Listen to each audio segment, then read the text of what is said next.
Scooby-Doo, 2002. I love this movie. It's really nostalgic, and it's got so many good scenes. I think the cast is great. Obviously, Matthew Lillard as Shaggy is iconic and one of the best castings ever. Scooby-Doo, he's awesome. Fred is really good, and he might be my favorite version of Fred. Daphne's really good. It might be my favorite version of her, but I don't know. I think that the Mystery Inc. version might be better. And then there's Velma, who I just hate. I don't like. This one might be a little bit of a better version of her, but she's still annoying, and especially the voice sucks. The biggest problem I have is that, like, the bad guys are like this cult type thing with all this magic, and I can give it a pass a little bit, but at the same time, I'm not a big fan of, like, cults and stuff, so it holds it back a little bit, but not much. And then, this isn't a negative per se, but the CGI, a little bit for Scooby-Doo, but mostly for the monsters, is so bad. But I wouldn't change it for anything. Like, it's so bad, but it is really good.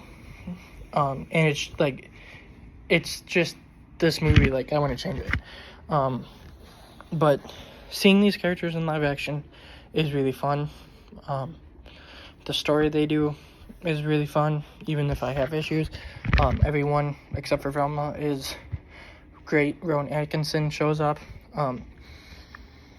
You bring in Scrappy-Doo, who's like this weird thing in the Scooby-Doo lore.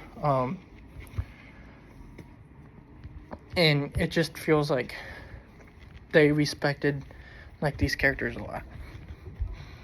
That being said, James Gunn obviously worked on this, and if you have never heard what he wanted it to be, it was going to be a lot different. It was going to be rated R. It was going to have a bunch of this crap in it.